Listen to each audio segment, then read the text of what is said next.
자, 빌립보서 여러분 유인물 맨 앞에 보게 되면은 유인물 앞에 보세요. 그 맨 앞에 44-1 찾았습니까? 네. 거기 맨 앞에 보면 빌립보서는 영적 자서전의 고전임. 이 서신은 우정과 충만한 사랑과 신뢰와 선한 충고와 격려가 담겨져 있는 편지이다. 또한 사도 바울의 편지 중 가장 행복한 느낌을 전달하는 편지이기도 하다. 왜냐하면 빌립보인들은 신앙 안에서 이웃의 자녀가 된 자들 중에서 그의 가장 사랑하는 자녀였기 때문이다. 그래서 빌립보서는 뒤에 보면 빌립보서는 영적 자서전의 고전이라고 볼 수 있다. 그것은 바울의 내적 평강과 강인한 힘의 성장기를 그리고 있다. 우리는 빌립보서를 통해 사도 바울의 옥중 명상과 그의 주님과의 교통에 대해 알게 된다. 우리는 바울의 영이 성숙기를 거쳐 완숙하게 된 것을 보고 있다. 그 성숙기는 바울에게서 인내가 완전의 단계에 이르르는 시기다. 그래서 빌립보서는 완숙한 경지에서 모든 것을 담담한 마음으로 그리고 있는 영적 자서전이다. 그 다음에 44- 빌립보서가 쓰여진 장소와 연대. 이 편지는 바울의 로마에서 도옥기간에 쓰여진 마지막 편지인 것 같다. 주 63년경 빌립보인에게 보내어 취급되어진다. 그 배경을 그렇게 이해하시게 되겠습니다. 그 다음에 이제 빌립보서에 나와 있는 배경이 빌립보인데, 그 빌립보 어떻게 교회가 거기에 세워지게 되느냐. 44-3 2차 선교여행 때 특별한 시연을 봅니다. 그게 계기예요. 바울은 밤에 특별한 환상을 본 후 마게도냐로 갔는데 그 환상 속에서 한 사람이 바울 앞에 나타나 마게도냐로 건너와서 우리를 도우라 청한 일이 있다. 지금 사도행전 16장 9절에서 인용한 건데 이게 2차 선교여행 기간 중에 있었던 사건이에요. 누가가 사도행전에서 마게도냐 지경 첫 성이라고 묘사한 빌립보는 유럽 대륙에서 복음을 받아들인 첫 도시였다. 자주장사라는 건 자주빛 옷감을 파는 장사다. 그런 말이에요. 비단 장사예요. 루디아와 그녀의 가족은 빌립보인으로 바울의 첫 개종자가 된 사람들이다. 바울은 그가 지닌 신권의 권세를 빌립보의 한 어린 수로부터 악기를 쫓아냈고 그 일 때문에 바울과 빌라는 핍박을 받고 감옥에 갇히고 매를 맞고 차고에 채워졌다. 그들에는 밖에는 두 사람이 로마 시민권의 소유자라는 걸 상관이 할 때까지 계속되었다. 바울과 실라가 로마 사람이라 알려지자 그들은 그 사람에게 그 성을 떠나고 간청했다. 자, 옆으로 건너가가지고 44-4 보세요. 빌립보서의 중대한 공헌, 그러면 경전에서 어떤 위치를 취하고 있느냐. 빌레몬서와 마찬가지로 빌립보서는 바울의 가장 사적인 편지 중에 하나이다. 빌립보서는 땅을 진동시키며 전 그리스 교대의 이정표를 제시도 볼 수 있는 강력한 논문이 아니라 수많은 복음의 교리들을 그 안에 수놓은 감미롭고 세련된 서술물이다. 우리의 복음서는 빌립보서가 그 안에 있으면 더욱 중요하기 때문이다. 그 밑에 이제 그 성격을 보겠습니다. 이 편지는 승리를 거둔 바울의 신앙을 서술해주고 있다. 그리고 그리스도에 대한 그의 전체적인 성향을 보여준다. 복음전도의 임무를 수행함에서 바울이 보여준 근면성은 그의 다른 편지에도 잘 나타나 있지만 빌립보에서도 명백하게 드러나 있다. 빌립보 속에서도 바울은 복음의 좋은 소식을 전하고 있다. 즉 구주 예수 그리스도를 통한 신앙과 승리의 기쁜 소식을 공부하고 있는 것이다. 자, 이런 정도로 보시고 성구를 하나씩 보죠. 자, 이 바울이 빌립보에서 교회를 개척하게 되는데 그 2차 선교여행 갈 적에 바울하고 실라가 출발합니다. 바울과 실라가 출발했다가 나중에 이제 합류한 사람이 누군가 하면 디모데하고 누가예요. 선교여행 때 빌립보서는 제2차 선교여행 때 교회가 조직되어 있습니다. 빌립보에 교회가 조직돼요. 그 2차 선교여행 때 시온을 보고 간 거예요. 마게도냐 목적한 사람이 이리 와서 우리를 도우라 해가지고 유럽 대륙에 첫 발을 디뎌서 첫 번째 교회를 세운 게 바로 빌립보예요. 빌립보입니다. 여기 바울하고 실라가 동반자로 갔습니다. 그러니까 나중에 추가된 사람이 누구냐? 추가된 사람이 두 사람이 있어요.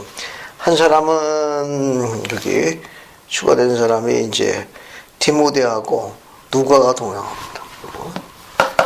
디모데하고 누가는 직업이 뭐죠?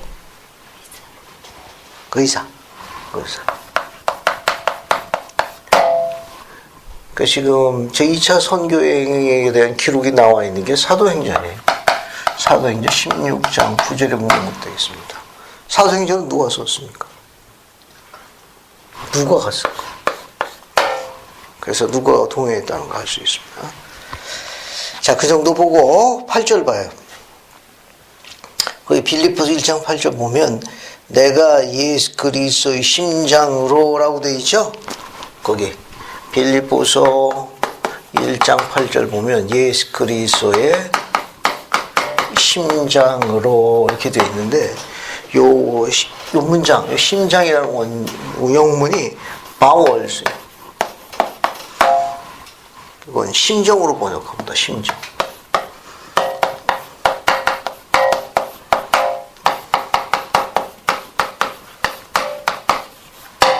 이렇게 번역하면 돼요.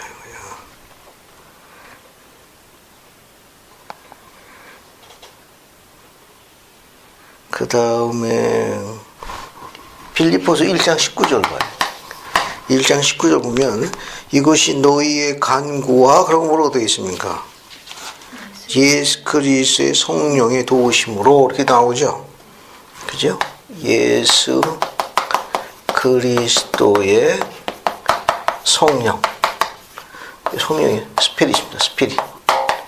스피릿 오브 지저스 크라이스트. 이게 번역은 이제 성령인데요. 스피릿입니다. 이건 요 밑에다가 성구를 하나 적어놔요. 교리아 성약 84편 46, 47. 그 다음에 모로나이서 7장 16, 18절. 성구 두 개와 같이 비교해 볼게요. 이거 그리스도 성령할 때 바울이 언급한 성령은 구체적으로 뭘 의미하느냐.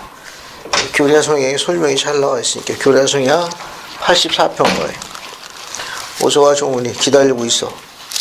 84편 봐요. 그래서 한번 읽어보시겠습니다. 안자매님이 84편 찾아가지고 46, 47절 두 절 한번 읽어보세요. 그리고 영은 세상에 오는 모든 사람에게 빛을 주나니 영은 세상 어느 곳에서나 영의 음성에 귀를 기울이는 모든 사람을 깨닫게 하느니라. 그리고 영의 음성에 귀를 기울이는 사람마다 하나님 곧 아버지께로 나아오느니라. 감사합니다. 거기 보게 되면 그 앞에 45절부터 보게 되면 주의 말씀은 진리며 무엇이든지 진리인 것은 빛이요 무엇이든지 빛인 것은 영 곧 그리스의 영인 까닭이니라. 앞에 하나 더 추가할게요. 45절 같은 표현이 Spirit of Jesus Christ 똑같은 거예요. 예수 그리스의 영, 예수 그리스의 영. 그 영이 뭐냐? 주의 말씀은 진리요. 무엇이든지 진리인 건 빛이요. 무엇이든지 빛인 것은 바로 예수 그리스도의 영이에요. 여기 보게 되면 주의 말씀은 뭐라고 그랬어요? 진리요. 그죠? 진리인 건 전부 뭡니까? 빛이요. 빛인 건 전부 뭐예요? 예수 그리스도의 영이라. 그런 거예요. 교리아 성경에 있는 이 계시가 제일 정확한 설명이에요. 주의 말씀은 진리요. 진리는 빛이요. 빛은 전부 무엇이다? 어둠을 물리쳐주게 하는 모든 사람들에게 또 주어지는 거예요. 그래서 46절 그리스도의 영은 예수 그리스도의 영은 세상에 오는 모든 사람에게 빛을 주나니 즉 예수 그리스도의 영은 세상 어느 곳에서나 영의 음성에 귀 기울이는 모든 사람을 깨닫게 하느니라. 그리고 영의 음성에 귀 기울이는 사람마다 하나님 그 아버지께 나오니라. 이게 설명하고 있습니다.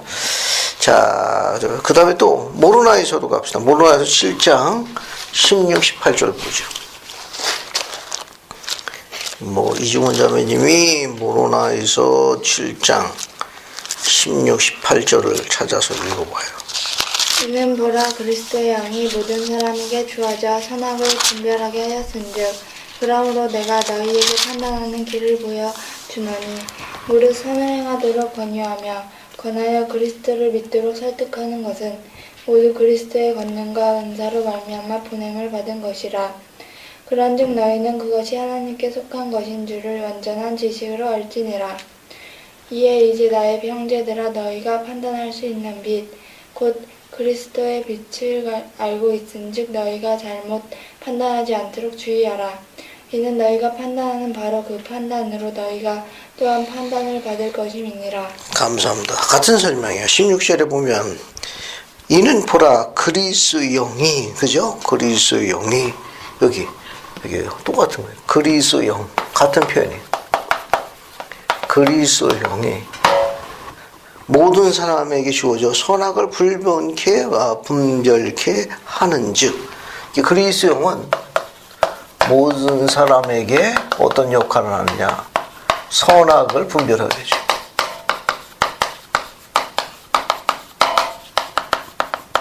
분별하게 해줘. 분별해. 설명이 잘 나왔네요. 내가 너에게 판단하는 길을 보여주노니 무릇 선을 행하도록 권유하며 권하여 그리스도를 믿도록 설득하는 것, 또 모두 그리스도의 권능과 은사로 말미암아 보냄을 받은 것이라. 그런즉 너희는 그것이 하나님께 속한 것인 줄을 완전한 지식으로 알지니라. 됐죠? 건너뛰어서 18절. 위에 이제 나의 형제들아 너희가 판단할 수 있는 빛 그리스도의 빛을 알고 있은즉 너희가 잘못 판단하여 주의하라. 너희가 판단하는 바로 그 판단으로 너희가 판단받게 될 것이니라. 그래서 빌립보서 1장 19절로 보십시오. 19, 20절. 이것이 너희 간구와 예수 그리스도의 성령 이렇게 나와 있는데, 다른 말로 문장을 바꾸면 예수 그리스도의 영, 그리스도의 영의 도우심으로 나를 구원에 이르게 할 줄 아는 거로 나의 간절한 기대와 소망을 따라 아무 일든지 부끄러워하지 아니하고 지금도 전과 같이 온전히 담대히 살든지 뚝지 내 몸에서 그리스도가 존귀하게 되려 하는 것이니라. 지금까지 공부한 내용에 보면 그리스도의 영은 전부 누구한테로 인도되어지는 거예요? 하나님, 그 아버지 앞으로 전부 인도되어지게 하는, 선으로 인도하는 영이 바로 그리스도의 영이다. 이렇게 나와 있습니다. 27절 봐요. 27절. 오직 너희는 그리스도의 복음에 합당하게 생활해라. 이는 내가 너희에게 가보나 떠나 있으나 너희가 한 마음 쏘서 한 뜻으로 복음의 신앙에서 협력하는 것이니라. 그래서 내가 가서 너희들 직접 보고자 하지만 그런 거에 관계없이 너희가 한 마음을 쏘서 한 뜻으로 복음의 신앙에서 협력하는 것, 뭐 이와 같은 것들에 대해서 권고하는 내용입니다. 그래서 2장으로 갑니다. 2장 2, 3, 4절 한번 읽어볼게요. 그래서 빌립보서 2장 2, 3, 4 먼저 한번 읽어볼게요. 2, 3, 4 이것도 한번 읽어봅시다. 이승명 이제 한번 쭉 읽어봐요.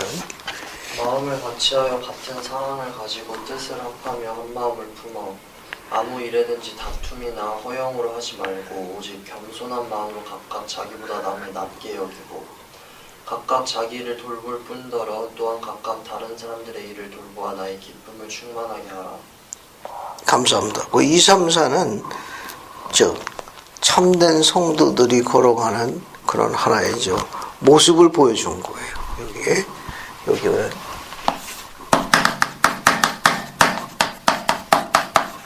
참된 성도의 모습을 보여준 겁니다. 크게 이제 세 가지가 나오죠. 하나는 뭐예요? 마음을 같이하여 같은 사랑을 가지고 뜻을 합하여 한 마음 품으니까 하나가 되라. 참된 성도가 되는 모습입니다. 두 번째는 세 번째 줄에 나오죠.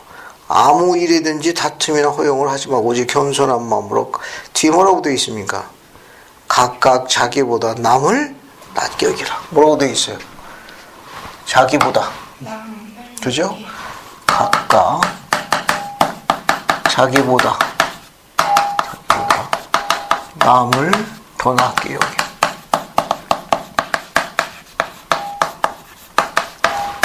이거 뭐 다른 문장으로 바꾸면 뭐라고 쓸 수 있어요? 자기보다 남을 두는 데다 자기를 뭐라는 겁니까? 낮추라. 이런 정도 표현할 수 있을 거예요. 그 다음에 4절도 마찬가지. 각각 자기 일을 돌볼 뿐더러 또한 각각 다른 사람의 일을 돌보라. 나의 기쁨을 충만하게 하라. 이건 서로 어떻게 하라는 겁니까? 돌보라는 거예요. 서로 돌보라. 뭐 이렇게 적을 수 있겠네요. 이거. 그 다음에 나머지 내용 쭉 읽어보시면 되겠어요. 또 어디로 가는가 하면 빌립보서 3장 2절로 갑시다. 빌립보서 3장 2절. 이종훈 자매님 거 한번 읽어봐요. 개들을 삼가고 행악하는 자들을 삼가고 몸을 상해하는 일을 삼가라. 감사합니다. 거기 단어가 나오는 게 3개가 있어요. 개들. 여기 보면 3장 2절에 삼가라 그런 거. 조심해라. 가까이 하지 마라. 예. 뭘 가까이 하지 말라는 겁니까? 개들. 그 다음에 개들. 그 다음에 행악하는 자들. 행악하는 자들. 그 다음에 세 번째는 뭐예요? 몸을 상해하는 일을 삼가라. 몸을 상하게 하는 거. 이걸 전부 뭐라고 했습니까? 삼가라고 그랬죠? 이 설명을 우리가 주의해서 찾아볼게요. 그래서 오늘 빌립보서 3장 2절 44-8을 할게요.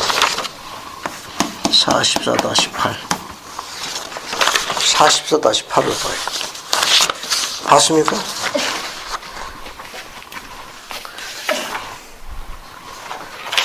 찾았어요? 거기 보면 바울은 유대주의자들을 공격하고 있다. 그들은 구원의 조건으로 모세율법에 대한 완벽한 순종을 요구했던 유대주의적 그리스도인들이었다. 바울은 그들이 불결하고 거룩하지 못한다는 것을 암시하기 위해 개들이라는 말을 썼다. 행악하는 자라는 말을 사용한 것은 그들이 스스로 의롭다고 생각하지만 실은 의롭지 못하는 걸 지적하기 위해서다. 바울은 할례 대신에 절단을 의미하는 간결이라는 말을 비꼬아서 사용했는데 그것은 유대인들을 가리키기 위해 사용된 통상적인 형용사다. 절단하는 건 잘라버리다 그런 말입니다. 자, 이거 설명을 좀 간단하게 할게요. 여기 봐요. 지금 바울이 지금 가르치고 있는 게 복음이에요. 그리스도의 복음을 가르치고 있는 거예요. 그리스도의 복음이. 이 복음은 어디에 기초를 두고 있죠? 복음은 그리스도의 뭐에 기초를 두고 있습니까?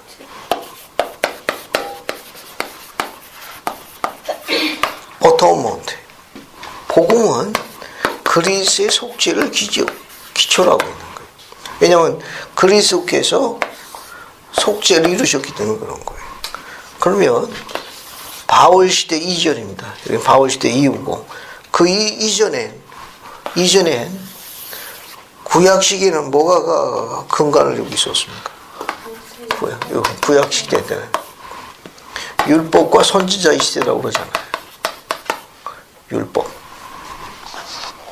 구약을 다른 말로 표현하면 율법과 선지자의 시대라고 해요. 이 율법은 무슨 율법입니까? 모세 율법이에요. 모세. 그래서 그리스도의 속죄가 이루어졌음에도 불구하고 유대주의자들은 뭘 고집했어요? 모세 율법을 고집했어. 그래서 할례를 주장했다고. 할례를 주장했어요. 할례를. 근데 바울은 지금 뭐라고 했습니까? 할례가 필요하다고 했어요? 할례가 필요하지 않았어요. 할례가 필요하지 않았습니다. 그래서 모세율법 당시에 유대주의자, 즉 유대인들은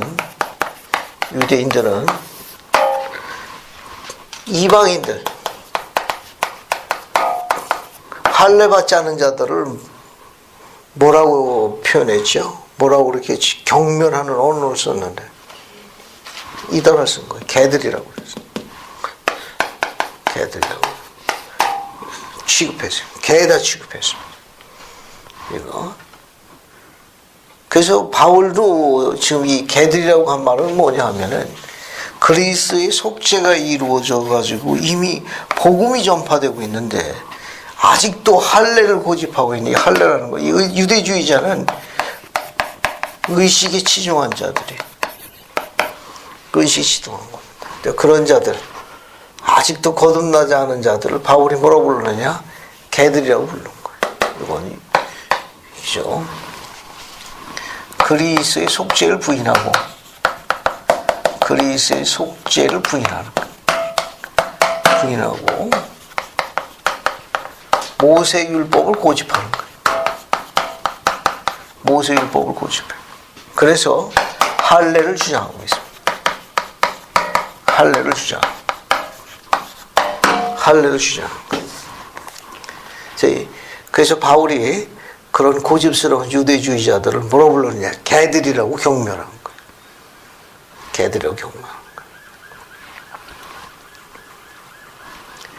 그 다음에 이게 행악하는 자 이렇게 나와 있는데 이거는 일꾼이라는 뜻이에요. 일꾼. 일꾼들. 그러니까 교회 지도자들이 교회 지도자들. 근데 교회 지도자들인데 행악이니까 복음을 전하는 게 아니라 오히려 악한 걸 가르치니까 이들은 겉과 속이 다른 거예요. 겉과 속이 다른 거예요. 겉과 속이 다른 거예요. 예, 겉으로는 양의 옷을 입었지만 속으로는 노략질하는 이리 같은 거. 이리가 들어있어요. 예, 겉으로는 양의 옷을 입고 있어가지고 아주 온화하고 자비한 것 같지만 속으로 들어가서는 노략질하는 이리가 들어서 구원으로 못 이르게 합니다. 구원을 이 행악하는 자는 결국 뭐냐? 구원에 이르지 못하는 거예요. 구원에 이르지 못하고. 그래서 행악하는 자가 필요한 거예요. 설명. 그러면 세 번째, 몸을 상하는 일을 삼가할지라. 몸을 상하는 일, 뭐 같아요? 몸을 상하는 거. 할렐루야냐. 할렐루야. 이런 걸 삼가해라. 몸을 삼가해라. 그런 내용이에요.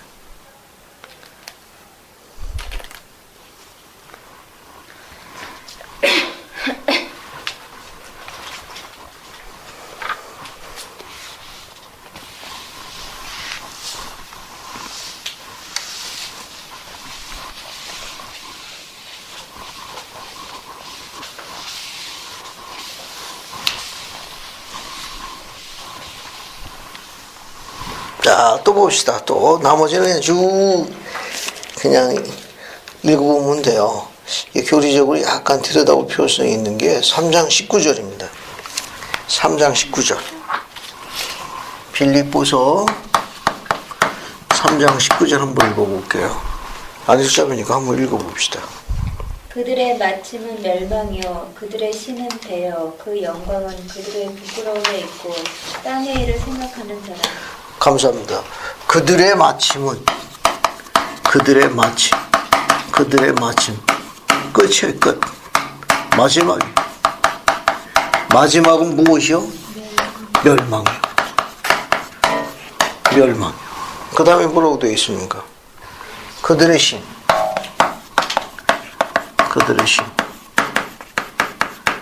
그들의 신은 뭐라고 되어 있어요?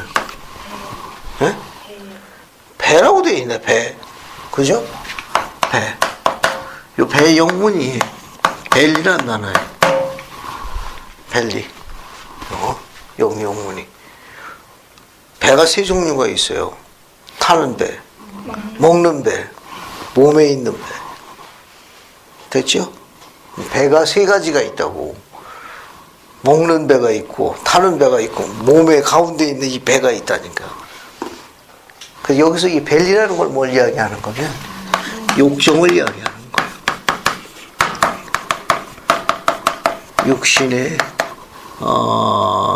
육신의 뭐라고 할까요?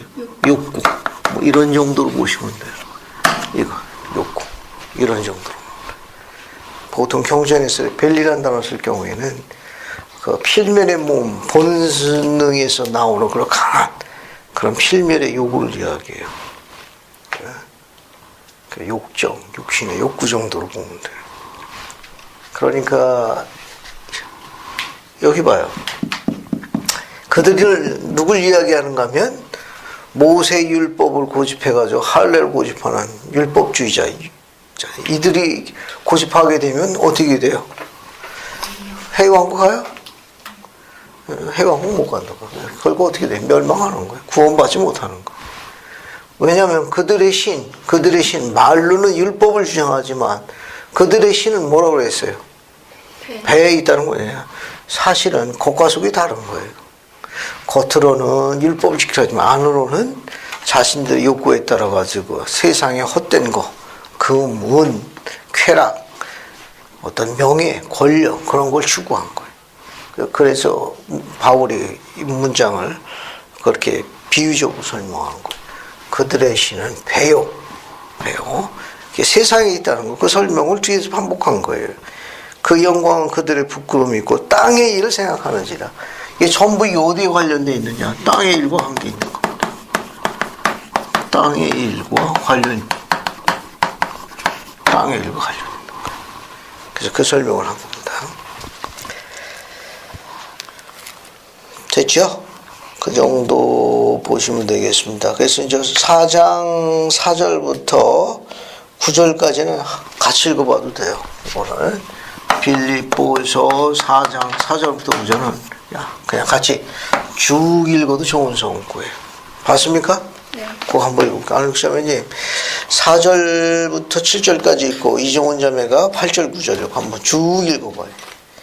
주 안에서 항상 기뻐하라. 내가 다시 말하노니 기뻐하라. 너희 관용을 모든 사람에게 알게 하라. 주께서 가까우시니라. 아무것도 염려하지 말고 다만 모든 일에 기도와 간구로 너희 구할 것을 감사함으로 하나님께 아뢰라.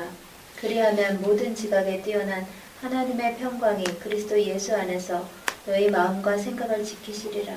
끝으로 형제들아, 무엇에든지 참되며 무엇에든지 경건하며 무엇에든지 오르며 무엇에든지 정결하며 무엇에든지 사랑받을 만하며 무엇에든지 칭찬받을 만하며 무슨 덕이 있든지 무슨 기림이 있든지 이것들을 생각하라.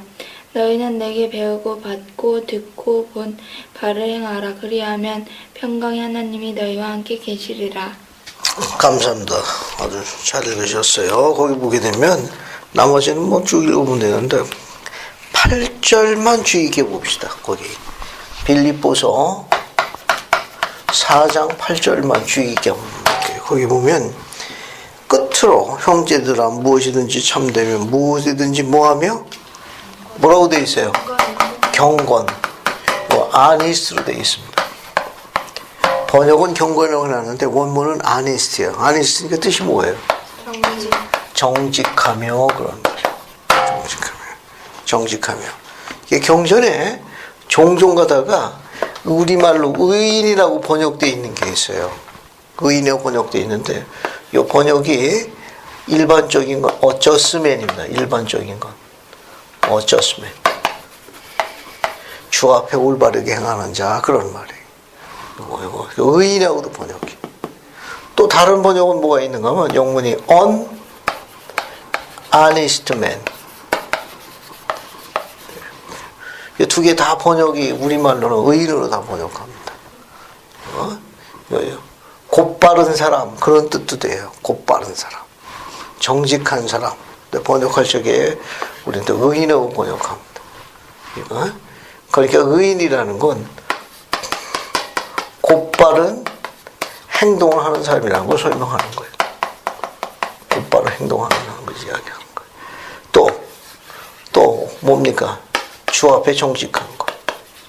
정직한 거. 그 단어를 보면 이해하십니다. 여기 경건이라고 이야기를 하는데 이 경건이라는 건 여기 원문이 honest입니다. 정직하며. 그 다음에 쭉 넘어가 가지고 무엇이든지 정결하며. 정결이고 pure라는 단어가 되어 있어요. pure. 이게 pure가 뭐죠? pure. 순수한. 그런 뜻, 순수한. pure라는 말은 제일 많이 쓰는 게 순수한입니다. 때가 묻지 않은 그런 뜻입니다. pure, 아주 순수한, 때가 묻지 않은, 물들지 않은 그런 뜻입니다. 그 다음에 쭉 넘어가가지고 무엇이든지 사랑받을 만하며, 무엇이든지 뭐라고 되어 있어요. 그 다음에 칭찬받을 만하며, 그렇게 되어 있죠. 칭찬받을 만하며. 근데 이게 칭찬받을 만하며 요 원문이 good report로 되어 있어요. good report.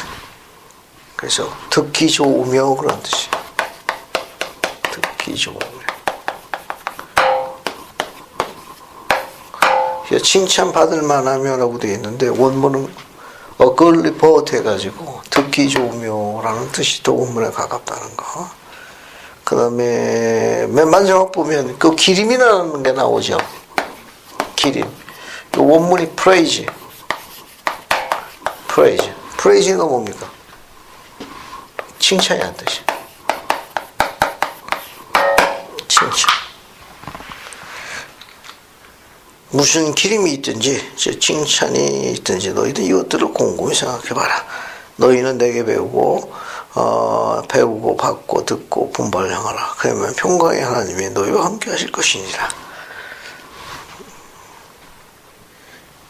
권고하고 있는 거예요. 이렇게 권고하고 있는데 이 바울의 이 훈계가 지금 이야기한 4장 8절 빌립보 4장 8절 요 바울의 훈계가 또 삽입되어 있는 게 어디냐? 신앙계주 3조 13조 정장 신앙계주 13조의 내용이 비슷합니다. 그래서 신앙계주 13조로 가요. 신앙계주 13조 한번 써봅시다. 신앙계주 13조 신앙계주 13조 봐요. 찾았습니까? 여러분 경전안내서 앞에 나와요. 경전안내서 찾으면 그 앞에 나오고. 우리는 찾았어요? 네. 자, 그 우리는 정직해가지고 이것들을 구하여 마지 않는다. 찾았죠? 거기까지 처음부터까지 한번 읽어볼게요. 우리는 정직, 진실. 됐어요? 네. 자, 시작하면 같이 읽습니다. 자, 시작. 우리는 정직, 진실, 순결, 인자, 유독, 그리고 만인에게의 선행을 믿는다. 진실로 우리는 바울의 훈계를 따른다 할 수 있으니 우리는 모든 걸 믿으며 모든 걸 바라며 우리는 이미 많은 것을 견디어 왔으니 모든 것을 견딜 수 있기를 바란다. 무엇이든지 유독하고 사랑할 만하거나 혹 듣기 좋거나 혹 칭찬할 만한 일이 있으면 우리는 이것들을 구하여 마지 않는다. 신앙계주에 있는 문장이 빌립보 4장 8절에 있는 바울의 훈계와 인용된 것처럼 거의 같은 의미예요. 이거는 우리 신앙계주가 원문에 더 정확하게 번역되어 있다는 거. 자, 빌립보에 있는 성도들에게 이렇게 되어 있습니다. 그 다음에 빌립보서 4장 13절도 많이 인용되는 성구예요. 빌립보서 4장 13절 또 많이 인용되는 성구. 빌립보서 4장 13절도 아주 많이 인용되는 거예요.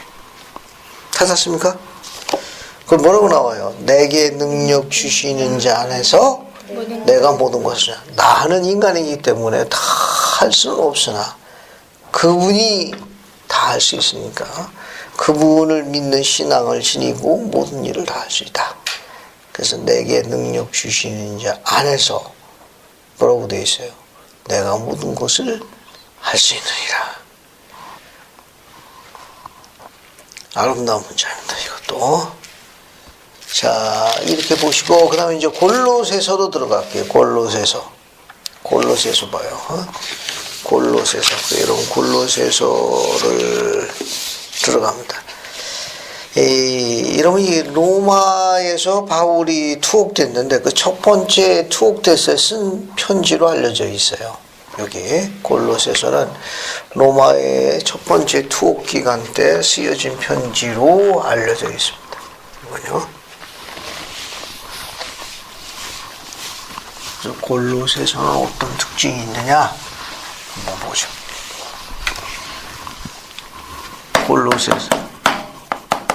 골로새서는 바울이 로마에 투옥됩니다. 투옥됐는데 첫 번째 투옥됐을 때 쓴 서신. 첫 번째 갇혔을 적에 쓰여진 옥중 서신 중에 하나예요. 옥중 서신 하나. 그래서 이건 이제 교리적으로 몇 가지 이제 들여다볼 필요성이 있는 게 몇 가지가 있습니다. 그런 거 한번 쭉 찾아볼게요. 됐죠? 자, 거기 봐요. 거기 이제 5절, 6절을 한번 읽어볼게요. 5절, 6절. 골로새서 1장 5절, 6절 한번 읽어봅시다. 그래서 이중훈 자매가 5절, 6절 쭉 읽어봐요. 너희를 위하여 하늘에 쌓아둔 소망으로 말미암음이니 곧 너희가 전에 복음 진리의 말씀을 들은 것이라. 이 복음이 이미 너희에게 이르매 너희가 듣고 참으로 하나님의 은혜를 깨달은 날부터 너희 중에서와 같이 또한 온천하에서도 열매를 맺어 자라는도다. 감사합니다. 거기 보면 뭐라고 나와 있어요? 거기 온 뭐라고 되어 있습니까? 천하에서라고 나와 있죠? 네. 거기 여러분들 그 1장 6절 봐요. 6절 보면 온 천하에 있어서 거기 보면 그렇게 나올 거예요. 여기에 이 원문이 in all the world, in all the world. 그래서 번역은 온 천하에 있어서 이렇게 되어 있는데 이 문장을 조금 바꿔 썼습니다. 영감역에는 조셉 스미스 영감역에는 뭐라고 되어 있죠? 여기에서는 in all generations로 단어가 바뀌었어요. 이 단어 이거 월드란 단어를 영감역에서는 in all generation. 여기 이제 모든 세계라고 되어 있는데 영감역에서는 조금 단어가 바뀌었습니다. 영감역에서 in all generation 시대, 모든 시대에 있어서 그래서 generation 시대라는 단어가 바뀌었어요. 단어가 조금 바뀌었습니다.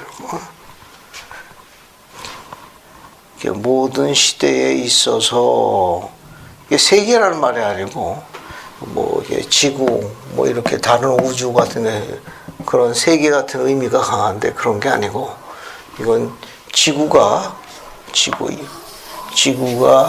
주님에 의해 가지고 여기 아담 때부터 그리스도 오실 때까지 몇 개의 경륜 시대도 나머지죠? 여기 모두 요 4개의 경륜의 시대로 이루어지잖아요. 4개의 경륜의 시대.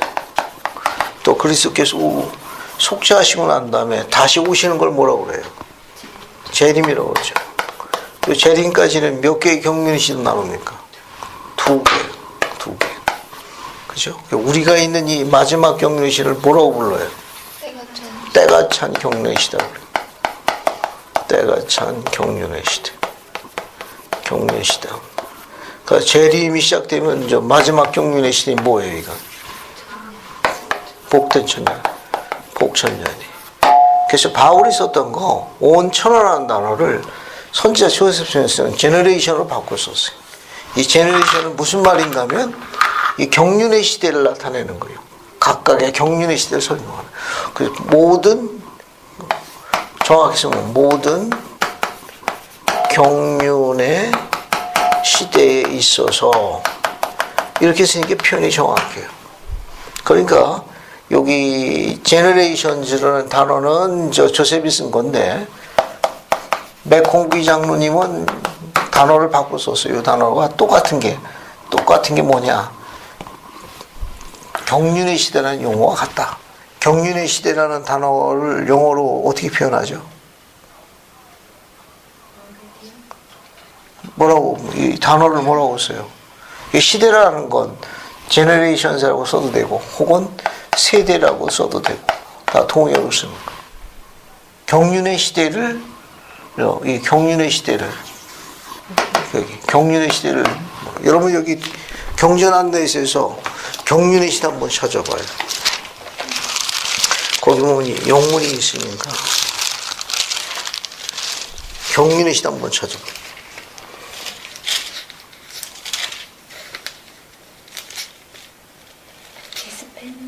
거기 나오죠. dispensation.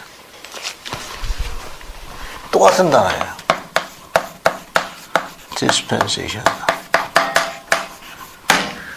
실판 봐요. 우리가 갖고 있는 온 천하의 원문은 in all the world. 근데 세계라는 말 대신에 선지자는 generations, 시대라는 단어를 집어넣었어요. 근데 그냥 시대가 아니고 어떤 시대를 이야기해요? 선지자가 권능과 권세를 이끌도록 위임된 한 세대의 단위를 나타내는 디스펜션이라는 용어가 더 정확한 거예요. 그러니까 모든 경륜의 시대에 있어서 그런 뜻입니다. 그렇게 보시면 되겠어요. 됐죠? 네. 여기 온 천하에 있어서라는 말은 모든 경륜의 시대에 있어서 이렇게 번역하면 제일 정확한 번역이 될 거예요. 그 다음에 이제 골로새서 1장 15절도 이게 많이 인용되는 성구예요. 골로새서 여기 골로새서 1장 15절 봤어요? 거기 뭐라고 나와 있습니까? 그는 보이지 아니하는 뭐요? 하나님의 형상이요 모든 피조물보다 뭐 하시니라? 먼저 나시니라. 보이지 아니한 인비저블이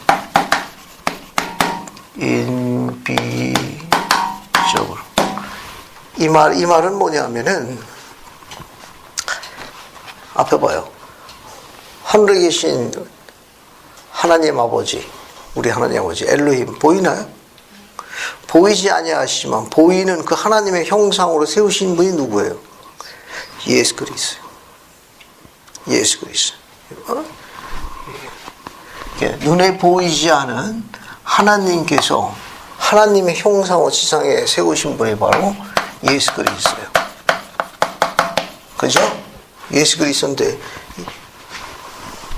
이거 지우고 합시다. 이거 지우고. 자, 보이지 아니하시는 하나님. 하나님 아버지예요. 그죠? 하나님 아버지. 엘로힘이라고 그래. 엘로힘. 예수 그리스도가 세상에 오기 전에 뭘로 계셨어요? 예수 그리스도가 영으로 있었잖아요. 그리스도가. 우리도 다 뭘로 있었어요? 그리스도. 우리도 다. 여기는 이제 아내 죽자매니, 승민이, 종훈이, 내가 빠졌네. 나도 하나 있어. 그죠? 전부 뭘로 있어요? 영의 자녀들로 있었던 거예요. 그러면 그리스도는 영의 자녀들에서 어떤 위치를 차지하고 있었습니까? 그렇죠. 퍼스트본이에요. 퍼스트본. 이걸 뭐라고 번역하죠? 장자라고. 장자. 먼저 나시니. 먼저 나시니. 뭘 기준한 거예요? 뭘 기준한 거예요? 전세를 기준한 거예요. 전세. 그래서 1장 15절은 그 설명을 한 거예요. 거기 봐요. 1장 15절. 피조물보다 뭐라고 되어 있어요? 먼저 나시니. 됐어요? 먼저 나시니. 뭐예요? 퍼스트본이. 퍼스트본. 퍼스트. 그게 인비저블. 보이지 아니하시는 하나님. 하나님. 인비저블 가드. 보이지 않는 하나의 형체로, 본체로 세우신 분이 바로 예수 그리스도인데, 그분은 전세를 기준해 가지고 하나님 아버지 영의 자녀였을 적에 제일 먼저 짐을 받으신 분이에요. 그래서 이 성구가 중요해. 예수 그리스도가 장자라는 성구가 골로새서 1장 15절이에요. 됐습니까? 이거 아주 중요한 성구예요. 이거 1장 15절은 여기 있는 우리 예수 그리스도가 뭐예요? 장자라는 성구가 어디에 있다? 골로새서 1장 15절에 있는 거예요. 이거는 전세를 증명하는 중요한 교리적 배경을 갖고 있는 성구도 돼요. 골로새서 1장 15절. 그래서 중요한 거. 그 1장 15절 옆에다가 성구를 두 개를 하나 적어요. 하나는 로마서 8장 29절이라고 적고, 그 옆에다가 히브리서 1장 16절을 적어요. 1장 6절? 1장 6절이 맞네. 히브리서 1장 6절이라고 적어. 이 성구 두 개를 다 찾아볼게요.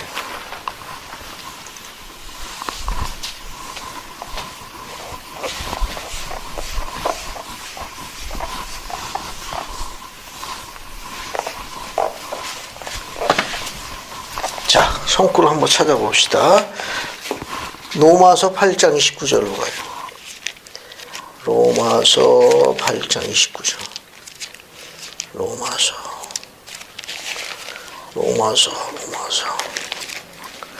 8장 19절. 8장 19절.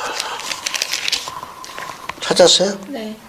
자, 이종훈 자매 한번 읽어봐요. 피조물이 부대하는 바는 하나님의 아들들이 나타나는 것이니. 8장 29절이. 29절. 하나님의 미리 아신 자들을 또한 그 아들의 형상을 본받게 하기 위하여 미리 정하셨으니 이는 그로 가는 형제 중에서 맏아들이 되게 하려 하심이니라. 감사합니다. 거기 뭐가 나와요? 맏아들. 똑같아요. 원문이. 퍼스트본이 한다. 그게 똑같아요. 원문이. 그래도 어딜 보느냐? 히브리서 1장 16절로 가요. 히브리서 1장 16절. 그러니까 1장 6절이죠. 1장 6절. 자꾸 16절이라냐. 아니, 그자매님, 히브리서 1장 6절 한번 읽어줘요. 또 그가 맏아들을 이끌어 세상에 다시 들어오게 하실 때 하나님의 모든 천사들은 그에게 경배할지어다 말씀하시며. 거기 히브리서 1장 6절도 뭐가 나옵니까? 맏아들을 이끌어. 그죠? 맏아들 이끌어 세상에 다시 오게 하실 때. 그러니까 전세에서 어디로 오게 하신 거예요? 현세로 오게 하실 적에 그런 말이에요. 거기에 히브리서 1장 6절 보게 되면 맏아들을 이끌어 세상에 다시 들어오게 하실 때, 여기 그러니까 아버지의 뭐가 되는 거예요? 아버지 하나님의 장자가 되는 거예요. 그래서 맏아들을 이끌어 세상에 다시 들어오게 하신다. 어디에서? 전세에서는 예수 그리스도가 뭐예요? 장자예요. 현세로 오신 거예요. 현세로. 아버지에서 현세로 오셨을 때 바로 그분이 예수 그리스도예요. 예수 그리스도로 부르신 거예요. 그래서 여기 히브리서 1장 6절에 맏아들 영문이 뭐라고 되어 있는가 하면은 이거는 호스트 비가튼. 알겠어요? 설명을 조금 더 들어봐요. 지금 여기 이야기하고 있는 골로새서 1장 15절, 그 다음에 8장 29절에는 전부 맏아들이라고 이렇게 번역되어 있는데, 이 원문이 전부 뭘로 되어 있어요? 퍼스트본이. 알겠어요? 퍼스트본, 장자라는 뜻이. 그런데 히브리서 1장 6절에 맏아들은 뭐라고 되어 있어요? 퍼스트 비가튼.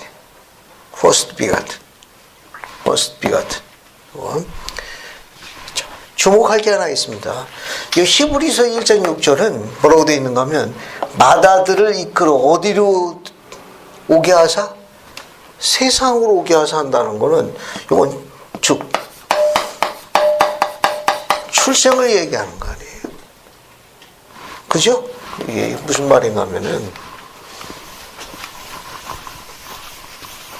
무슨 말이냐면 여기 전세예요. 전세에서 뭐가 있죠? 커튼이. 무슨 장막이 있어요? 망각의 장막이 있어요. 망각의 장막이 있어요. 여기 현세라고 그래요. 여기 현세. In this world. 여기는 전세입니다. 프리그리스도 전세. 자, 여기서 마다들을 이끌어 세상에, 현세, 우리가 살고 있는 세상에 들어오게 하실 때라고 되어 있죠. 들어오게 하실 때, 이게 뭐냐? 출생입니다. 출생.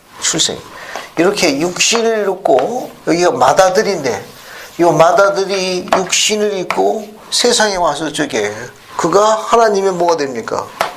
독생자 아니에요. 그죠? 요 마다들이 출생했을 적에 하나님의 아들. 뭐예요?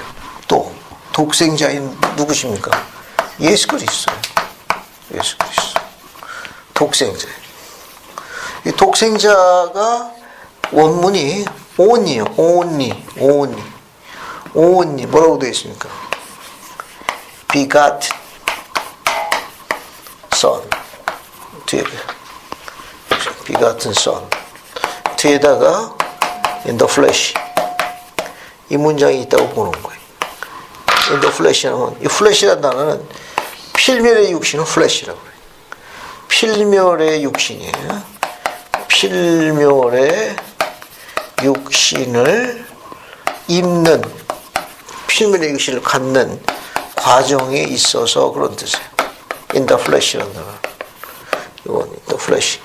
필멸의 육신 입는 과정에 있어서 only, 유일하게 이게 뭐예요? 비가트는 태어난 아들. 이 독생자의 원문이 이렇게 되어 있어요. only begotten son. 이건 뒤에 숨어 있다고 봐요. in the flesh. 이 begatten이라는 건 태어난, 출생한 그런 말이에요. 그렇다면 위에 볼게요. 여기 아버지가 있고 여기 어머니가 있어요.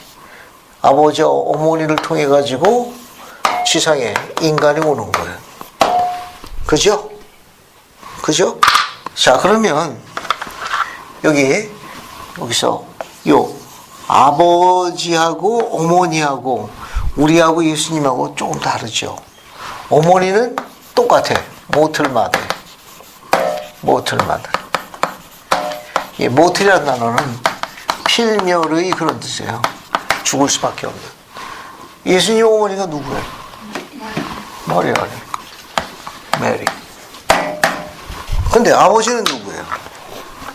여기 아버지는, 여기는 엘로힘이에요.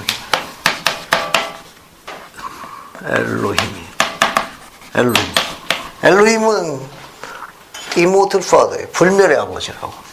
그럼 불멸의 아버지. 이것을 불멸의 아버지라서 immortal이라고 그래요. immortal father라고. 대문자. immortal father라고. 불멸의 아버지. 그래서 예수님은 우리하고 조금 다르죠. 우리는 양쪽 다 불멸의 아버지, 불멸함에서 죽을 수밖에 없는 걸 갖고 있지만 예수님은 어때요? 어머니한테는 모텔, 죽는 걸 물려받았어요. 그런데 아버지한테는 뭐 물려받았어요? 이모텔러티. 불멸이라고 그래요. 이걸 이모텔러티. 이거는 이제 필멸이라는 거고. 필멸은 모텔러티라고 그래요. 그러니까 예수님 같은 경우는 아버지에게서 육신을 입고 지상에 오는데 불멸의 아버지에서 유일하게 태어난 아들이라는 뜻이에요. 누구한테? 여기 인더프레시 할 때 이거는 아버지예요. 아버지에게서 유일하게 태어난 아들, 그런 뜻입니다. 이게 어머니 라인이 아니라 아버지 라인 쓸 적에 쓰는 동사가 비같으니 이 단어. 그러니까 여기도 여기 first 뭐라고 되어 있어요? 비가튼이라는 건 아버지에 의해서 지상에 왔다는 거예요. 또 지상에 와서 아버지에 의해서 전세에서 현세로 와가지고 전세에 있었던 아버지가 갖고 계신 영화로운 모든과 권세를 지상에 올 적에 성스러운 부여에 의해서 가지고 와줬다는 걸 설명한다. 그래서 예수님은 아들이지만 아버지를 대행할 수 있어요. 무엇 때문에? 이 탄생 과정 때문에. 그래서 그 용어가 first begotten. 그거는 예수님께서 오실 적이 어떠냐? 아버지의 모든 권세와 권능과 영화로운 걸 갖고 지상에 오신 유일한 분입니다. 그걸 설명하는 내용이에요. 그 정도 보시고요. 뒤로 또 넘어갑시다. 또 뒤로 넘어가게 되면 26절 봅시다. 26절 봐요. 1장 26절. 봤어요? 네. 26절부터 29절까지 볼게요. 거기에 골로새서 1장 26절부터 29절까지 거기 보면 비밀이라는 단어 비밀 찾았어요? 한번 읽어볼게요. 그래서 이승명 선생님이 골로새서 1장 26절부터 29절까지 쭉 읽어봐요. 이 비밀은 만세와 만대로부터 감추어졌던 것인데 이제는 그 성도들에게 나타났고 하나님이 그들로 하여금 이 비밀의 영광이 이방인 가운데 얼마나 풍성한지를 알게 하려 하심이라. 이 비밀은 너희 안에 계신 그리스도시니 곧 영광의 소망이니라. 우리가 그를 전파하여 각 사람을 권하고 모든 지혜로 각 사람을 가르침은 각 사람을 그리스도 안에서 완전한 자로 세우려 함이니 이를 위하여 나도 내 속에서 능력으로 역사하시는 이의 역사를 따라 힘을 다하여 수고하노라. 감사합니다. 거기 비밀이라고 나오죠? 26절에 비밀. 이 비밀이라는 단어가 미스터리예요. 미스터리지. 미스터리라고 되어 있는데 어디 보자. 우리가 갖고 있는 곳에서 여러분 어디 보자. 있네. 여러분 유인물이 어떻게 된 게 또 거꾸로 박혔냐. 그죠? 그렇지. 이 자동이 별로 안 좋아. 이거 어떻게 또 거꾸로 다 박아놨냐. 또 자동으로 눌러놨더니. 됐어요? 여러분 뒤에 걸 봐요. 어쩐지 이상하다. 아무리 찾아도 안 보인다 했더니 뒤에 붙어 있구만. 42-13을 봐요. 42-13 봤습니까? 네. 안자면 읽고 한번 읽어봐요. 주에만. 바울은 그리스도를 하나의 비밀로 표현하고 있다. 육적인 마음을 통해 그리스도를 알려고 하는 모든 사람들에게 그리스도는 여전히 비밀로 남아있다. 그리스도는 영적인 사람만이 알 수 있는 분이다. 이 미스터리는 뭐가 미스터리라는 거예요? 뭐가 미스터리라는 겁니까? 이쪽으로 와요. 이쪽. 여기. 예수 그리스도가 칠판 봐요. 예수 그리스도가 하나님의 아들이자 독생자요. 또 우리의 구주라는 거. 하나님의 아들이고 독생자고 또 이분이 우리의 구주라는 거예요. 이게 전부 뭐예요? 미스터리라는 거. 세상의 육적인 것은 알 수 없다는 거예요. 뭘 통해서 아는 겁니까? 뭘 통해서 아는 거예요? 성신을 통해서 아는 거예요. 성신을 통해서 알 수 있는 이런 성신을 통해서만 알 수 있는 그런 하늘의 가르침을 우리가 비밀이라고 그래요. 비밀. 감추어진 비밀이라고 그래요. 교리야 성약 89편 볼까요? 교리야 성약 89편 봅시다. 교리야 성약 89편 18, 19절 봐요. 교리야 성약 그래서 이중훈 자매님이 89편 찾아가지고 18, 19절 읽어봐요. 교리야 성약 89편 18, 19절.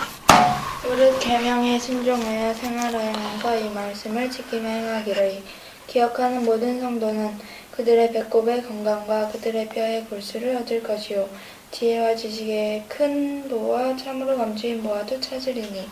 감사합니다. 여러분 거기 19절에 지혜와 지식의 큰 보와 참으로 감추인 보라고 나오네. 그죠? 네. 히든 트레저스란 단어인데 요거 19절 감추인 보화를 찾는다고 그랬습니다. 감추인 보화. 이 감추인 보화가 뭘 감추인 보화예요? 지금 조금 전에 얘기한 거. 성신을 통해서 알 수 있는 신에 관한, 하나님에 관한 지식을 우리가 보통 감추인 지식이 보물이라고 해요. 감추인 보화라고 이야기합니다. 이게 성신을 통해서 복음이 참되는다는 걸 알 수 있는, 그런 개인적인 계시를 통해서 알 수 있는 하늘의 진리를 깨닫는 것, 이런 모든 것들을 전부 감추인 보라고 그래요. 오직 성신을 통해 가지고 복음이 참되다는 것을 개인적인 계시용을 깨닫는 하늘에 관한 모든 지식을 감추인 지식이라고 그래요. 감추인 보배, 감추인 보화, 전부 그렇게 설명하는 거예요. 성신을 통해서만 알 수 있는 거예요. 세상 사람들은 알 수가 없는 거예요. 성신을 통해서만 알 수 있는, 복음이 참되다는 걸 성신을 통해서 알 수 있는 복음에 대한 모든 지식을 우리가 감추인 보화라고 그래요. 됐습니까? 그럼 우리가 그런 감추인 보화 중에 몇 가지를 찾을 수가 있어요. 그 중에 하나는 뭐냐? 예수 그리스도가 하나님의 아들이며 독생 우리 구주라는 것도 포함되고, 또 뭐가 포함될 수 있습니까? 성신을 통해서 복음이 참되는 걸 알 수 있는 복음의 가르침, 그런 진리들이 뭐가 있어요? 예수 그리스도가 하나님의 아들이요 독생자요 우리 구주라는 거, 우리 구속주라는 거, 그것도 이제 감추인 보화 중 하나고, 또 다른 보화 같은 지식이 없으니까 성신을 통해서만 알 수 있는 거, 참되다는 거, 물몽경이 참되다는 거, 또 다른 거 없어요. 선지자가 살아계시고 참되다는 거. 또 마지막 중요한 게 하나 있는데, 시스템과 관련이 있는 거. 지상에 뭐가 회복되었다는 거, 하나님의 왕국 회복되어 있다는 거. 이와 같은 건 전부 뭘 통해서 참됨을 깨닫는 거예요. 성신을 통해서 깨닫는 거. 이거 지식으로 하는 게 아니에요. 성신을 통해서 깨닫는 거. 자, 그 내용이 이제 1장 맨 마지막에 나와 있는 거예요.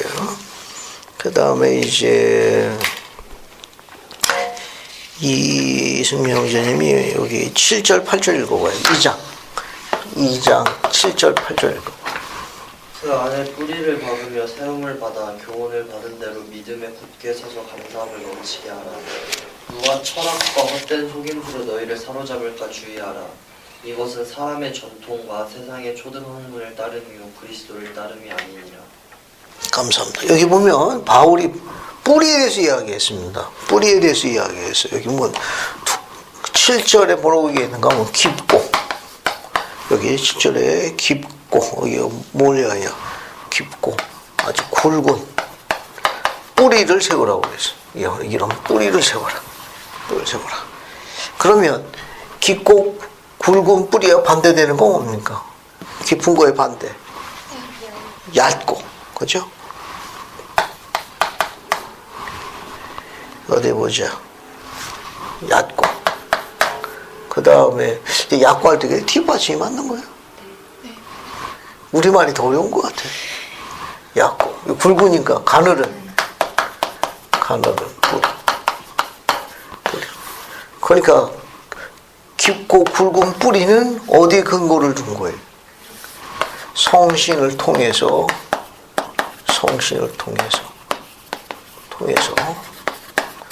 복음이 참되다는 것을 아는 개인적인 계시형의 그 기초를 둔 거예요. 개인적인 계시형. 계시형의 기초를 두고. 이게 깊고 굵은 뿌리에 성신을 통해서 복음이 참되는 것을 아는 개인적인 계시형의 기초를 둔 거예요. 이것이 이제 깊고 굵은 뿌리. 그 얕고 가늘은 뿌리를 거기 8절에 뭐라고 이야기했습니까? 뭐라고 그랬어요? 여기 세상 학문이야. 세상 학문 총식.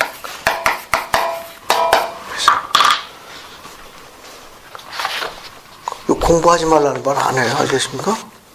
오늘 참 좋은 공부했다. 이제 나 내일부터 학교 안 나가고 휴학하구나. 이제 그런 생각하면 안 돼. 현세에서 필요한 거예요. 영원불변하지 않다는 거지. 그 다음에 이런 뭐 42-14 유인물 한번 보세요. 앞에 부분만 볼게요. 앞에 부분. 여기 42-14 주예를 봐요. 주예. 찾았습니까? 네. 거기 보면 주님께서는 때때로 세상 지식에 수반되는 자기중심주의와 오만과 어리석은 자부심과 반항적인 태도를 주님에게 경고하셨다. 이게 아주 얇은 거예요. 깊이가 낮은 거예요. 그리고 가느른 겁니다. 그 정도 보시면 되겠어요.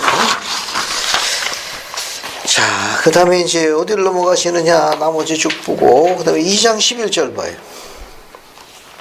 봤죠? 네.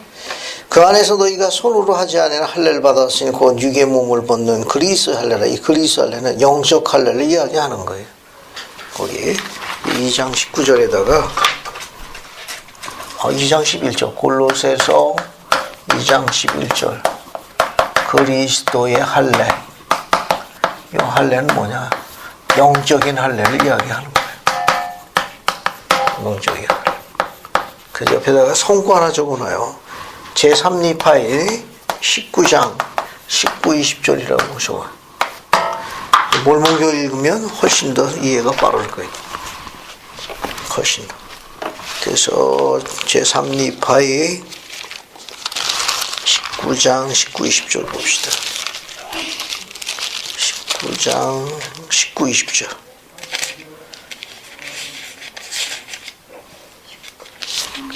제3리파이 어디 보자. 19, 20절. 찾았어요? 네. 찾았어요? 그거 한번 읽어볼게요. 이종원 자매님 찾아가지고 한번 읽어봐요. 18, 19절. 또 뭐라고 저들이 기도하기 시작한 자들이 예수께 기도하며 그를 저들의 주여 저들의 하나님을 일컫더라.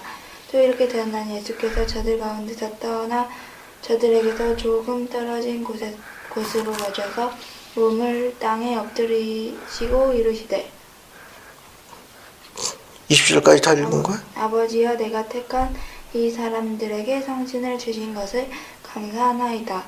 내가 저들을 세상에서 택하였으면 나를 믿는 저들의 믿음으로 잠깐 이 성구가 아닌데 이걸 보통 엉뚱한 성구가 나오냐? 이거 아무래도 9장을 잘못 적은 것 같은데. 네. 9장을 갑시다. 9장. 맞네. 그래 어쩐지 이상하다 했다. 정정합니다. 그래 이거 그거니 9장이 맞아요. 9장 20절 맞아요. 니파이 제3 니파이 9장 20절 정정합니다. 미안합니다. 어쩐지 성구가 안 맞아. 20절 읽어봐요. 이에 너희는 상한 마음과 통해하는 심령을 내게 희생으로 들을지니 누구든지 상한 마음과 통해하는 심령을 가지고 내게로 오면 내가 그에게 불과 성신으로 침례를 줄 것이라. 이는 곧 레이메인들이 그 돌이킬 때에 나를 믿는 그들의 신앙으로 인하여 불과 성신으로 침례를 받은 것 같으려니와 그들이 이를 알지 못하였느니라. 감사합니다. 이게 뭐예요?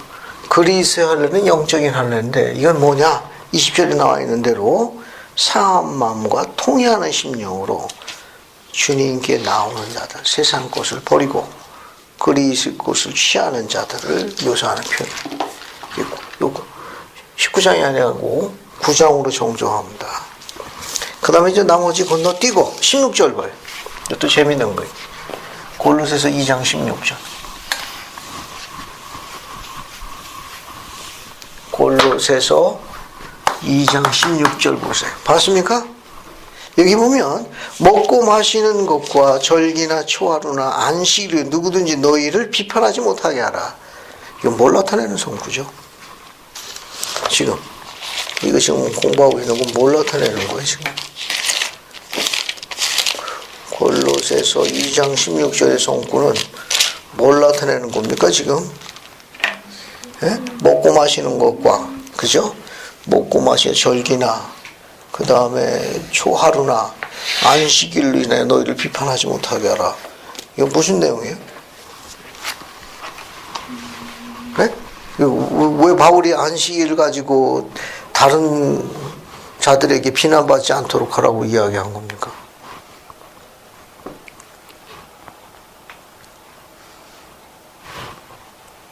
골로새 2장 16절에서 왜 바울이 안식일로 인해 가지고 비판받지 않게 하라고 한 이유가 뭐예요? 어떤 배경을 갖고 있죠?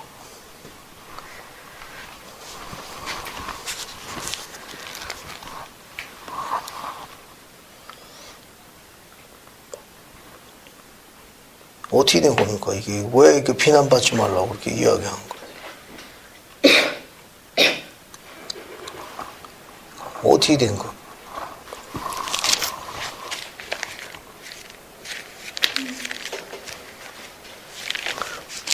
아니 왜 비난받지 말라고 바울이 이야기한 거냐 하는 겁니다. 샘플로 사도행전 20장 7절 봐요.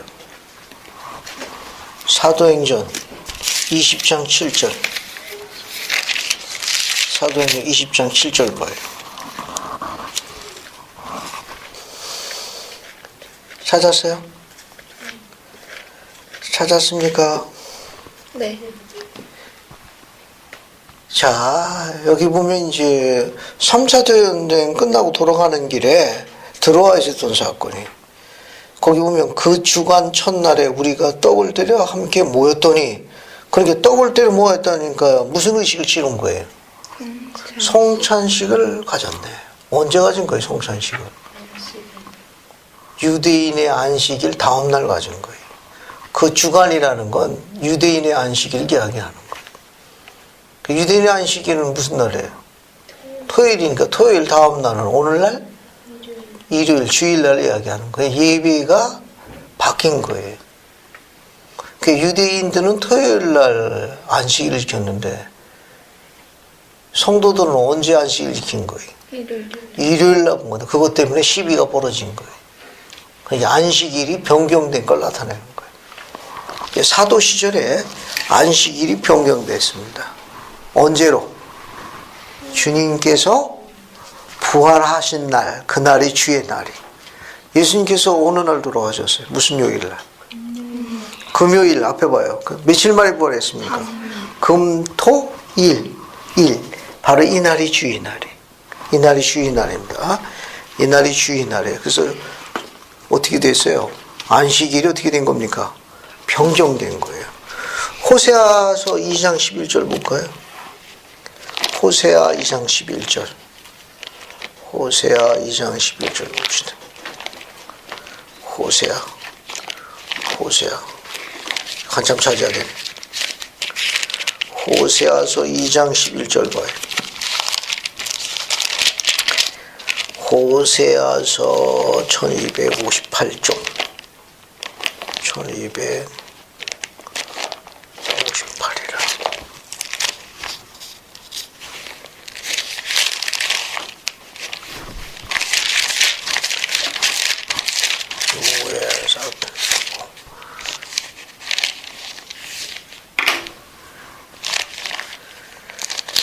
어디 보자.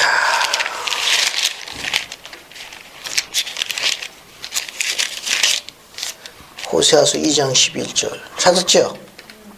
거기 뭐라고 나옵니까? 2장 11절에 안자매님 찾았어요? 네. 그거 한번 읽어보세요. 호세아서 2장 11절. 내가 그의 모든 희락과 절기와 월삭과 안식일과 모든 명절을 폐하겠고. 감사합니다. 거기 안식일도 뭐하고 있어요? 변경하겠다고 이야기하신 거예요. 안식일 변경하시겠다고. 어딜 보시는가 하면 마가복음 2장 봐요. 마가복음 2장 27, 28절 봅시다.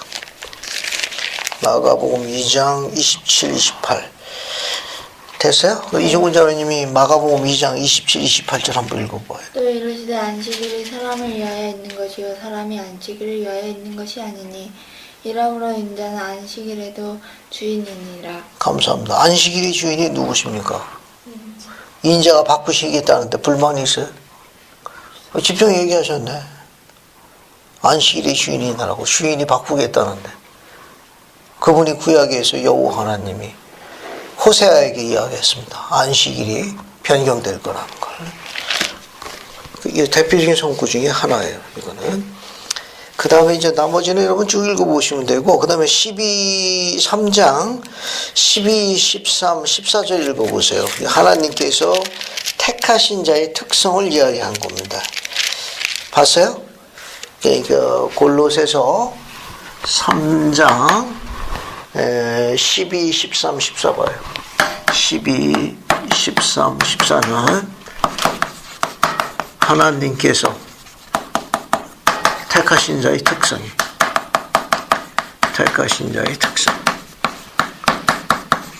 또 한번 읽어볼게요. 재밌어요. 이것도. 그래서 이승미 형제님이 12, 13, 14, 3장 골로새서 쭉 읽어봐요. 그러므로 너희는 하나님이 택하사 거룩하고 사랑받는 자처럼 긍휼과 자비와 겸손과 온유와 오래 참음을 옷 입고 누가 누구에게 불만이 있거든 서로 용납하여 피차 용서하되 주께서 너희를 용서한 것 같이 너희도 그리하고 이 모든 것 위에 사랑을 더하라. 이는 온전하게 내는 뜻이라. 감사합니다. 여러분 그 유념하실 점이 하나 있는데 용서의 힘에 대해서 강조하고 있는 걸 하나 더 보고 넘어갈게요. 칠판 봐요. 이거는 하나님께 속한 자, 하나님의 사람의 특성을 묘사했는데 그 중에 하나가 뭐냐? 용서예요. 용서에 원리가 있습니다.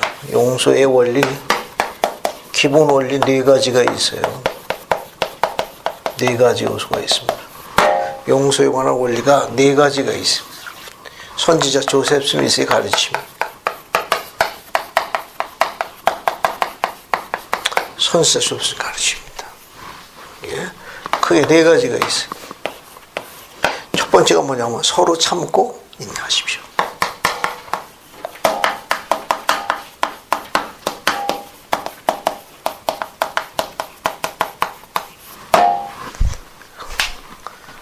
서로 참고 인내로 가르쳤어요. 서로 참고 인내하십시오. 서로 자비를 베푸십시오. 용서에 관한 기본 요소 4가지 요소를 가르쳤어요. 서로 참고 인내하십시오. 서로 자비를 베푸십시오. 또 세 번째, 영혼을 파멸시키는 것이 아니라 구원하는 자가 되십시오. 구원하는 자가 되십시오. 영혼을 파멸시키는 것이 아니라 구원하는 자가 되십시오. 제 용서의 원리를 조셉이 가르쳤는데 크게 4가지로 구성되어 있습니다. 서로 참고 인내하십시오. 서로 자비를 베푸십시오. 영혼을 파멸시키는 것이 아니라 구원하는 자가 되십시오. 그럼 하나가 더 있을 때는 뭐 집어넣으면 될 것 같아요? 어때요? 안자매님? 사랑이 필요할 것 같은데. 승민이? 뭐 하나 추가하면 될 것 같아요? 용서에 관해서. 그쪽에서 사고할 때까지 끝까지 기다린다. 네, 뭐 믿어야 되나? 잘 모르겠어요. 먼저 용서하라. 종리.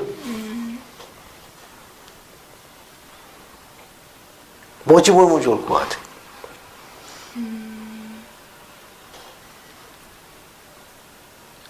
요즘에 용서해 본 일이 없구만.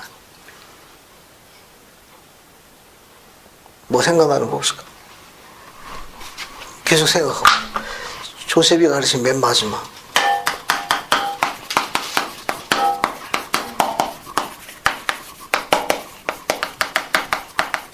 조셉이 가르친 거.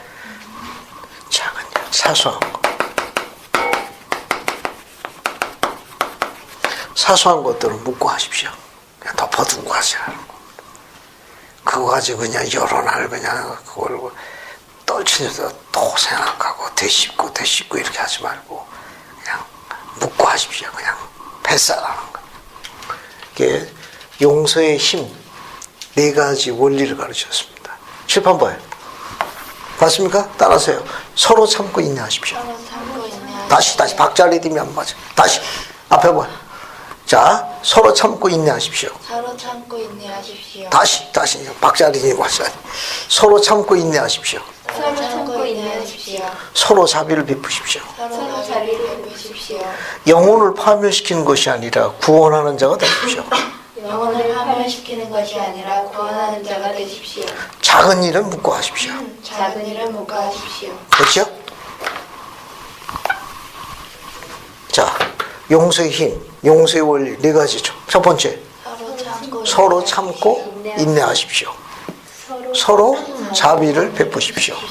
세 번째, 영혼을 파멸시키는 것이 아니라 구원한 자가 되십시오. 네 번째, 작은 일은 묵고 하십시오. 이런 원리가 있으면 용서하는 행위에 대해서 큰 기쁨을 볼 수 있습니다. 자, 그 다음에 15절 맨 마지막 절은 뭐라고 되어 있습니까? 3장 15절 맨 마지막에 너희는 또한 뭐라고 되어 있어요? 감사하는 자가 되라. 그 다음에 이제 16절 밑에서 세 번째 줄 봐요. 밑에서 세 번째 줄 찾았습니까? 네. 거기 뭐라고 되어 있어요? 시와 찬송과 신령한 노래를 부르며 감사하는 마음으로 하나님을 찬양하면 집에서 뭐 하라는 거예요? 찬송가 자주 즐겨 부르라. 그런 말이에요. 매일 부르면 더 좋고. 그 다음에 이제 18, 19, 22절은 에베소서에서 같이 공부한 거예요. 6장에서 반복한 거니까 이거는 이제 건너뛰고 4장 6절 한번 읽어볼게요. 이종원 자매 4장 6절 한번 읽어봐요. 너희 말을 항상 은혜 가운데서 소금으로 맛을 낸 것 같이 하라. 그리하면 각 사람에게 마땅히 대답할 것을 알리라. 가만히 있어보자. 이 말 무슨 말입니까? 말에다가 소금을 칠하니 무슨 말이에요? 여기 골로새서 4장 6절에 너희 말을 항상 은혜 가운데서 소금으로 맛을 냄과 같이 하라.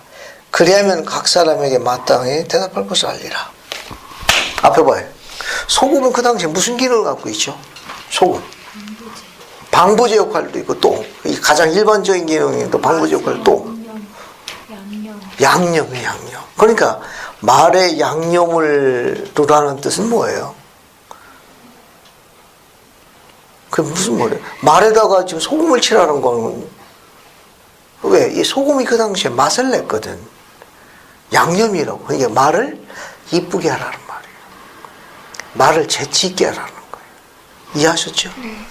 말을 이쁘게 하라는 거예요. 양념 있는 말을 하라는 거예요. 됐죠? 이 설명은 그런 거. 바울이 말을 재치 있게 해라. 말을 이쁘게 해라. 같은 말이라도. 이게 소금이라는 건 맛을 내는 기능을 갖고 있거든. 같은 말에도 맛깔스럽게 하라 그런 말이에요. 이해됐죠? 바울은 말에 대해서도 권고하고 있습니다. 맛깔스러운 말을 해라. 그 다음에 이제 족보 하나 봅시다. 4장 10절에 보면 바나바의 생질이라고 되어 있죠. 네. 바나바의 생질, 마가를 했으니까 마가는 바나바의 조카야. 처음에는 대판 싸웠죠. 마가가 중간에 선교사 하다가 힘들다고 중간에 가버렸거든. 그죠? 그런데 나중에 여러분 그 디모데후서 4장 11절 봐요. 디모데후서 4장 11절. 4장 11절. 있습니까? 네. 선교여행 중간에 가가지고 선교여행 갈 적에 거기서 둘이 틀어진다고. 바나바하고 사도끼리 의견이 안 맞았어. 그런데 나중에 마가가 어떻게 되느냐? 디모데후서 4장 11절. 누가만 나와 함께 있느니라. 내가 올 때에 디모데에게 누굴 데려오라 했습니까? 마가를 데려오는데 그 이유가 뭐예요? 그가 나의 마가가 나의 일에 뭡니까? 유익하다니까. 그 뒤에 어떻게 된 겁니까? 영적으로 성숙했던 거예요. 아주 훌륭한 주님의 일꾼이 되었다는 걸 시사하는 거예요. 그렇게 보시면 되겠어요. 그 다음에 이제 마지막 4장 14절 봐요. 4장 14절 봤어요? 네. 거기 보면 누가 나옵니까? 사랑을 받는 의사? 누가라고 나오네. 직업이 나오네. 그죠? 사도행전 16장 10절 봐요. 사도행전 16장 10절. 사도행전 16장 10절 봅시다. 봤어요? 네. 바울이 이 환상을 본 후에 우리 가라고 되어 있죠. 그 우리 가는 바울뿐만 아니라 사도행전의 저자도 있는 거예요. 그래서 우리가 사도행전의 저자가 누구냐? 누가니까 누가도 포함되어 있는 거예요. 됐죠? 그렇게 보시고 그 다음에 다시 골로새서 4장 14절에 사랑받는 의사 누가 나와 있습니까? 대마. 누가가 있죠. 뒤에 또 누가 나와요? 데마가 있죠. 데마. 여러분 디모데후서 4장 10절 봐요. 디모데후서 4장 10절. 4장 10절 봐요. 봤습니까? 봤어요? 거기 뭐라고 나옵니까? 4장 10절. 데마는 이 세상을 사랑하여 나를 버리고 데살로를 갔고 변절했습니다. 변절자예요. 처음에는 충실했는데 끝까지 충실하지 못해서 디모데후서 4장 10절에는 그가 변절해서 세상으로 갔다고 기록을 남겼습니다. 그래서 앞에 사랑받는 의사 누가, 그가 앞에 후칭이 붙은 건 누가가 주 앞에 아주 성실한 자였고 데마는 성실하지 못했습니다. 그런 배경을 보면 되겠네요. 오늘 여기까지 하고 다음 주에는 데살로니가 전후서, 디모데 전후서 나옵니다. 쭉 읽어갖고 와요. 다 뒤에다 재밌는 경전들이니까. 예수 그리스도 나옵니다. 아멘.